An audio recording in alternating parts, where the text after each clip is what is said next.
I'm Inkoo Kang, a television critic at The New Yorker, and these are three of my favorite shows from 2025. My first pick is a show that you might be sick of hearing about by now. It is The Pitt. The premise is ER meets 24, where each episode represents roughly an hour at the hospital. So it encompasses two shifts, or for Noah Wiley's Dr. Robbie, one very long, difficult day. Welcome to the Pit. Let's go save some lives. I think Hollywood is in a bit of a regressive period right now. A lot of stuff is IP, a lot of stuff is really rooted in nostalgia, and The Pit feels like nostalgia done right. But the reasons why it feels like the show of the year really has to do with sort of the larger social context that we live in. It is a show that is about how to find moments of humanity and compassion during a year that has felt quite cruel. And it is a show about the heroics of medicine at a time when science is under attack. My second pick is a bit of a controversial one, apparently. It is Lena Dunham's Netflix romantic comedy, Too Much.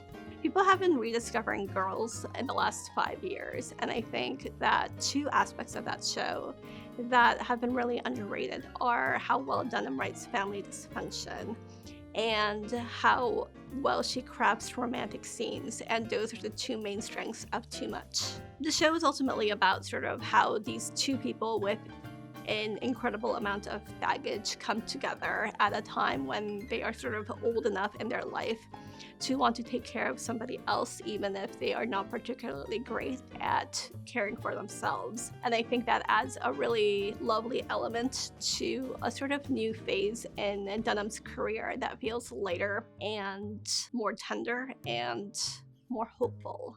Last but not least, we cannot talk about the best shows of 2025 without talking about the Kim Kardashian-Ryan Murphy show, All's Fair. Just kidding.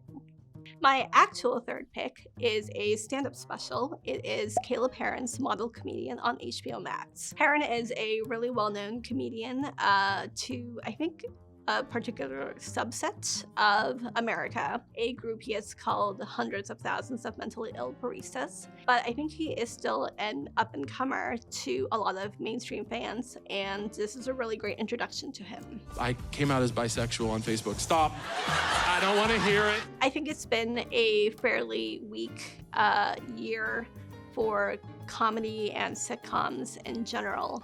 And watching someone like Heron is so heartwarming and encouraging, because when I watch him, it truly feels like I'm watching the future of comedy.